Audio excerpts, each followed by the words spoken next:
요한계시록 1장 4절로 7절 말씀 교도하신 가운데 살아계신 하나님의 음성 들으시는 이 시간 되시길 바랍니다. 요한은 아시아에 있는 7 교회에 편지하노니 이제도 계시고 전에도 계셨고 장차 오실 이와 그의 보좌 앞에 있는 7 영과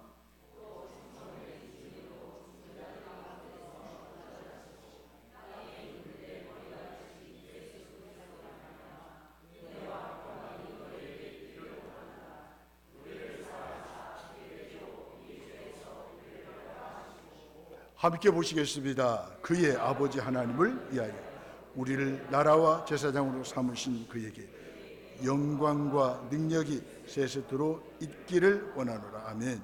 볼지어다 그가 구름을 타고 오시리라. 각 사람의 눈이 그를 보겠고 그를 찌른 자들도 볼 것이요 땅에 있는 모든 족속이 그로 말미암아 애국하리니 그러하리라. 아멘. 죽은 자들 가운데서 먼저 나시고, 이런 점을 가지고 함께 은혜를 나누면서 기도 제목을 삼기로 합니다.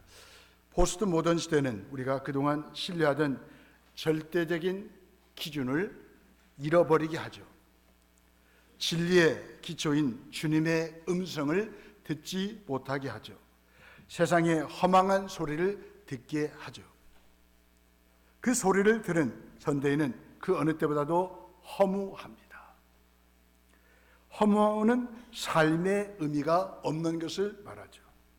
시대가 주는 안락함과 풍요로움으로 고상한 미소를 띠고 살아가죠.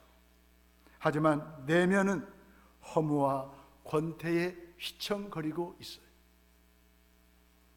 이렇게 허무의 종로로 타며 신음하는 현대인들의 삶의 무게가 얼마나 힘겨운지를 보여주는 것이 바로 자살이에요. 극단적인 선택을 하는 거예요.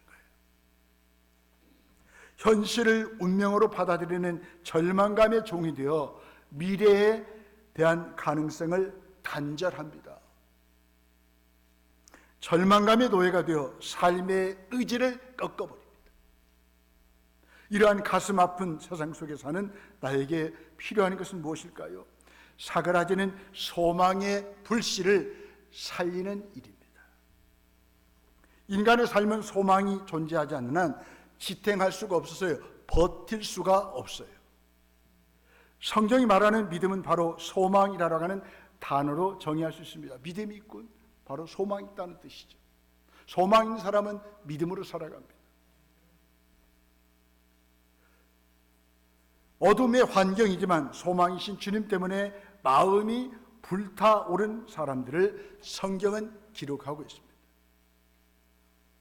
요한계시록은 바로 고난의 시대를 응시할 수 있는 소망이 어디에 있는지를 분명하게 깨닫게 하시는 말씀이에요. 본문의 말씀을 받았던 성도들은 몹시도 견디기 힘든 혹한 길을 지나는 중이었습니다. 이러한 상황 속에서 그들의 마음에 자리하는 정서는 상실감이었습니다. 패배의식, 두려움, 외로움, 배신감, 버림받은 느낌이었을 것입니다. 본문은 두려움과 불안의 시대에, 고난의 시대에 소망을 주시는 예수 그리스도의 모습을 보여주고 있어요. 고난을 이기고 허무와 죽음을 정복하신 부활하신 예수님만이 우리의 소망이심을 본문은 강조하고 있습니다. 예수 그리스도만이 요한계시록의 주인공이십니다. 내 삶의 주인이십니다. 허무한 세상에 소망을 주는 예수 그리스도를 저와 여러분들은 바라봐야 하죠. 세상 사람들은 허무를 느끼며 살고 있어요. 절망으로 신음하며 권태로 몸부림치면서 허우적거리고 살아가고 있어요. 현대에는 생존은 있는데 생명을 잃어버린 시대를 살고 있습니다. 이 시대의 그리스도인이 해야 할 일은 소망을 말하고 전달하는 일이죠. 본문은 고난의 시대를 사는 사람들을 향해서 우리가 붙잡고 전달해야 할 소망의 실체가 무엇인가를 보여주고 있습니다. 소망의 실체는 예수 그리스도이십니다. 본문은 예수 그리스도를 세 가지 이름으로 소개하고 있습니다. 5절에 보시면 예수 그리스도는 충성된 증인이십니다. 예수 그리스도는 보이지 않는 하나님을 사람들이 볼 수 있도록 증언해 주시는 분이십니다. 예수님은 자신의 가르침을 통하여, 삶을 통하여, 사역을 통하여 하나님이 계시다는 사실을 우리에게 말씀해 주고 있습니다.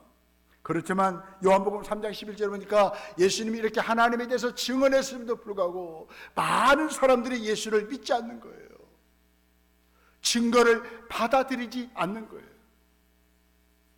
결국 예수님은 하나님을 증언하시다가 배척당하고 죽임을 당하셨습니다. 그리스도인도 예수님처럼 끝까지 믿음을 저버리지 않고 충성된 증인으로 살아야 합니다. 나 예수 봤어, 나 예수님 만나고 내 인생이 이렇게 바뀌었어 라고 우리는 담대하게 복음을 전해야 되지 않겠습니까? 예수 그리스도는 죽은 자들 가운데 먼저 나신 분이십니다. 5절 말씀이죠. 예수 그리스도는 사망 권세를 멸하시고 부활하심으로 생명 안에서 왕노릇하는 첫 번째 사람이 되었습니다. 예수님은 부활의 첫 열매이시죠. 예수님의 부활은 그를 믿는 모든 그리스도인들의 부활을 보증한다는 모습이죠. 부활하신 예수님은 죄가 이 세상에 가져다 준 허무와 죽음을 정복하셨습니다. 부활하신 주님을 마음으로 믿고 입으로 시인할 때, 내 인생의 주인으로 모실 때 우리는 허무와 절망과 죽음을 다 정복할 수 있다는 거예요. 예수님 만난 후에 우리는 허무를 의미로 바꾸시는 은혜를 체험했습니다. 예수님은 무가치를 가치로 바꾸셨습니다. 죽으시고 부활하신 예수님을 통하여 마귀의 종이었던 저와 여러분들이 하나님의 자녀가 되는 은혜를 받았습니다. 죽었던 내가 생명을 얻었습니다. 예수 그리스도는 허무한 세상에 소망을 주시려고 죽으시고 부활하셨습니다. 이 세상의 모든 종교들은, 이단들의 공통점이 뭡니까? 이 땅의 모든 사람들과 모든 것은 다 무덤 안에 머물러 있었습니다. 그러나 예수님은 무덤 문을 여시고 일어나셔서 부활하셔서 저와 여러분들에게 소망을 주셨습니다. 그러면서 예수 그리스도 외에는 구원자가 없다는 거예요. 허물을 의미로 바꾸신 그 예수님이 지금도 저와 여러분들이 의미 있는 인생을 살아가도록 우리를 도우시고 이끌어 가시는 것입니다. 절망의 시대에, 고난의 시대에, 허무의 시대를 살아가는 나는 예수 그리스도를 바라보아야 합니다. 더 나아가서요, 예수 그리스도는 부활하셔서 땅의 임금들의 머리가 되신 분이십니다. 5절 말씀이죠. 부활하신 예수 그리스도는 왕들 중에 왕이 되셨습니다. 나를 붙잡고 계십니다. 우리 가정을 붙들고 계십니다. 우리 교회를 붙잡고 계시는 왕이십니다. 왕이신 그리스도는 교회를 보호하시고 은혜와 평강을 주십니다. 5절에 보시면 그 예수 그리스도로 말미암아 은혜와 평강이 너에게 있기를 원하노라. 아멘. 승리의 길로 저와 여러분들을 인도하십니다. 왕이신 그리스도는 모든 나라와 권력자들을 지배하시는 통치자이십니다. 그 당시 로마 황제의 권력은 막강했습니다. 황제들은 조직적으로 지속적으로 기독교를 박해했습니다. 성도들은 흩어졌습니다. 재산을 몰수당했습니다. 생명의 위협을 느꼈습니다. 교회는 망하고 사라질 것처럼 보였습니다. 그런데 웬일입니까? 죽은 자들 가운데서 먼저 나신 예수님 때문에 교회는 더 흥왕하고 왕성해지는 은혜가 임하였습니다. 오히려 핍박받는 사람들이 더 기쁨으로 죽으시고 부활하신 예수 그리스도의 이름을 높이고 경배하고 찬양합니다. 미래를 포함하여 모든 역사가 하나님의 손 안에 있습니다. 본문 4절에 보니까 아시아에 있는 7교회에게 편지합니다. 이제도 계시고 전에도 계셨고 장차 오실 리가 바로 죽으시고 부활하신 예수 그리스도가 아니겠습니까? 여러분들은 오늘만 보시잖아요. 그러나 죽으시고 부활하신 예수 그리스도는 어제 오늘 영원토록 동일하신 분이신데 그분에게는 영원한 현재입니다. 전능하신 하나님이십니다. 그분이 우리를 만나러 오신다. 예수 그리스도는 처음인 동시에 끝이십니다. 이 세상에 일어난 모든 역사가 하나님에게는 영원한 현재입니다. 전능하신 분이시기 때문에 가능하죠. 그러므로 어떤 상황에서도 낙심하거나 뒤로 물러서지 마십시다. 최후 승리를 보장해 주시고 소망을 주시는 예수 그리스도를 바라보십시다. 주님은 이렇게 죽으시고 부활하셔서 우리를 사랑하셨습니다. 성가대 5절 다시 한번 읽어보세요. 5절 시작.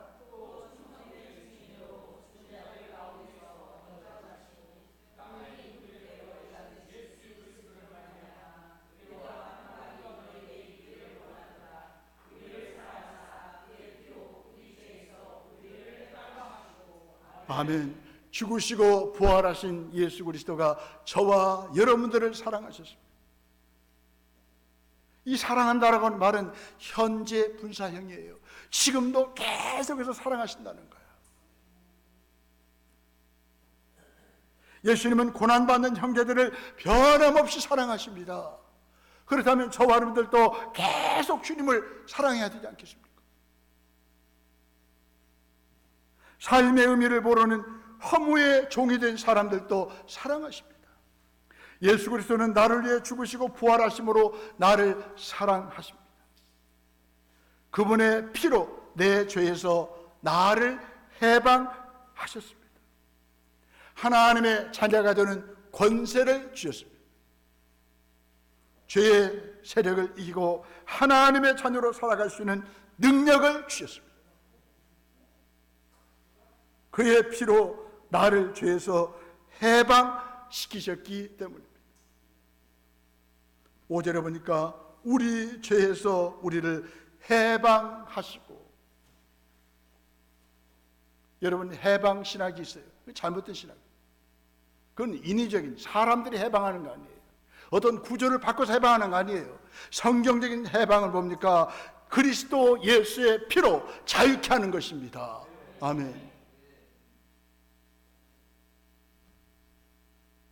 하나님의 자녀가 되는 권세를 주신 하나님은 지금도 저와 여러분들을 돌보시고 필요한 것 채워주시고 인도해 주십니다.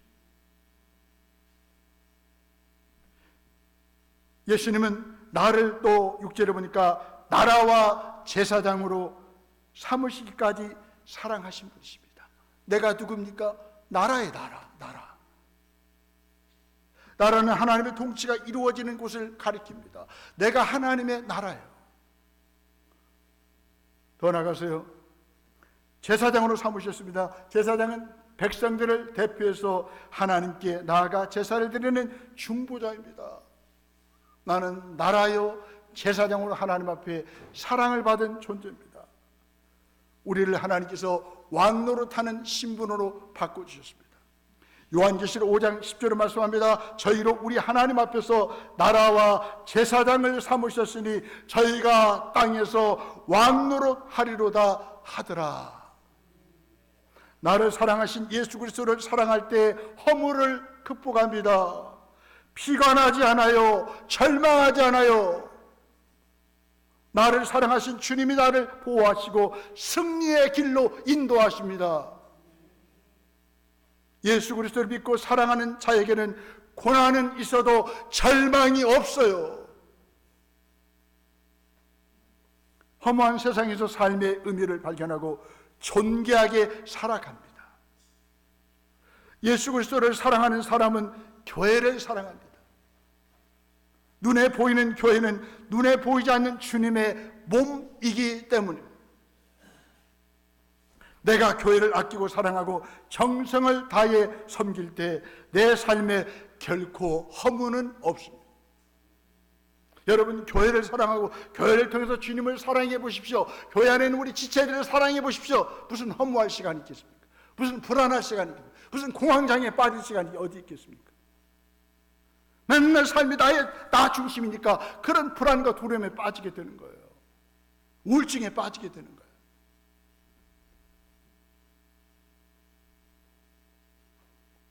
삶을 스스로 포기하지만 않는다면 넉넉히 환경을 이기게 될 것입니다. 왜요? 내 안에서 죽으시고 부활하신 예수 그리스도가 나의 주로 계시잖아요. 그분은 부활하셔서 주가 되셨어요. 살아계신 주, 생명의 주, 소망의 주, 능력의 주. 우리 찬송 많이 하잖아요. 그분이 우리의 주인이시에요. 죽음은 삶의 가장 큰 상실이 아닙니다.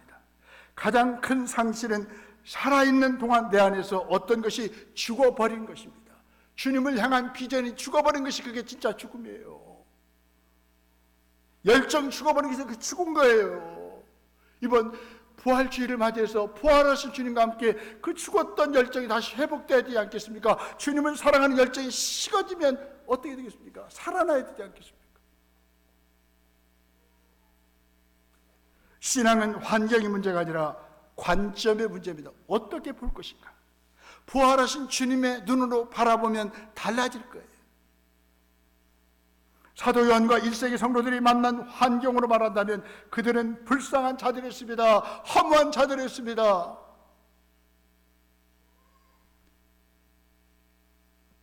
그들의 삶의 어느 구석에도 희망이 보이지 않습니다. 하지만 소망은 있습니다. 그 소망은 현실을 다르게 바라볼 수 있는 눈을 가질 때 생기는 것이죠. 소망의 실체가 되시는 예수 그리스도를 바라볼 때 절망적인 환경을 극복할 수 있습니다. 내 눈으로 보지 마시고 어떤 사건을 죽으시고 부활하신 예수 그리스도의 눈으로, 예수 그리스도의 마음으로 보시라. 그럴 때 우리 환경은 달라질 것입니다. 우리의 삶은 역동적일 것입니다. 화목분이 현실을 능히 이겨냅니다. 예수 그리스도는 죽은 자들 가운데서 먼저 나신 분이십니다. 나를 위해 핏값을 지불하고 구속해 주셨습니다. 그분의 나라와 제사장으로 삼으셨습니다.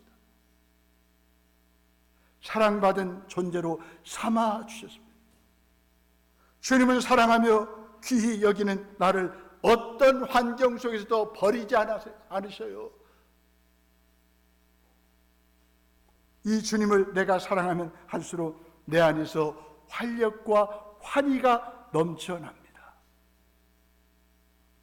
죽은 자들 가운데서 먼저 나신 예수님을 하나님이 주와 그리스도가 되게 하셨습니다. 사도행전 2장 36절 말씀. 부활하신 예수님은 모든 나라와 민족 만유의 주님이 되셔야 하고 경배를 받으셔야만 합니다. 부활하신 예수님은 유일한 저와 여러분들의 구주이십니다. 유일한 구주는 반드시 세상 모든 사람들에게 전파되어야 됩니다. 세상의 주님이 되셔야 하기 때문에 그렇습니다. 부활하신 예수님은 승천하시고 영광을 받으시고 영광스러운 모습으로 다시 오실 분입니다. 7절에 보시면 볼지어다 그가 구름을 타고 오시리라. 아멘. 우리 예수님은 죽으시고 부활하시고 승천하셔서 다시 이 땅에 오십니다.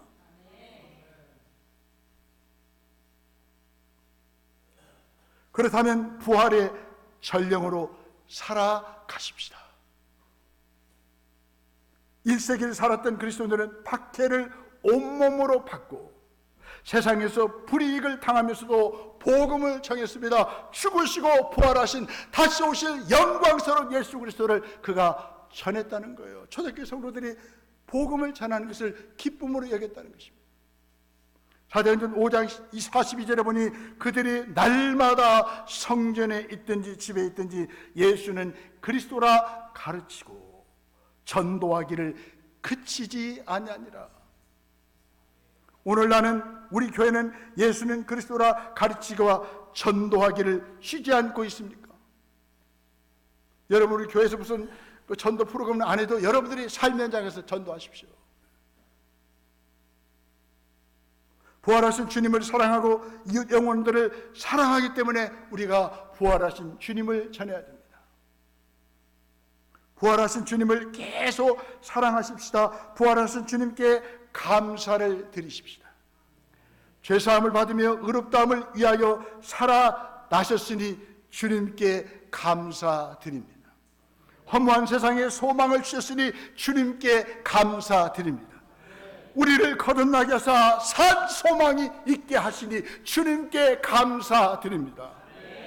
오늘 또 의심 많은 데게 상처난 손과 옆구리를 보여주시며 다가오시는 주님께 감사드립니다.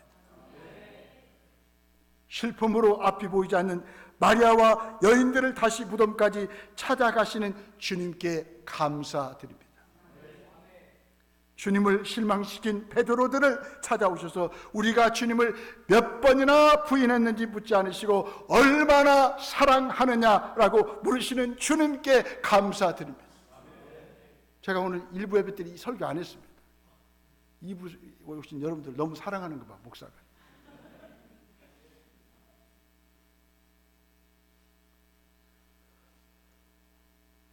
실망의 길을 걷는 우리를 따라와 함께 가지 않겠느냐고 대화에 끼어드시며 어두운 마음을 밝혀주시는 주님을 찬양합니다.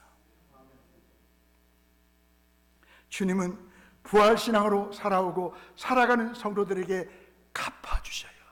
부활신앙을 잘 지키면 우리 주님이 다 갚아주신대요. 누가복음 14장 14절은 말씀합니다. 그리하면 그들이 갚을 것이 없으므로 내게 복이 되리니 이는 의인들의 부활 시에 내가 갚음을 받겠음이라 하시더라. 아멘. 부활신앙 잘 지켜야 돼요. 성가대 찬양 너무 잘했어요. 부활신앙 잘 지켜야 돼요. 그래서 주님이 다 갚아주신다. 아이고 애썼다. 갈 때도 많은데 주일 와서 찬양했구나 하고 주님이 다 갚아주신다.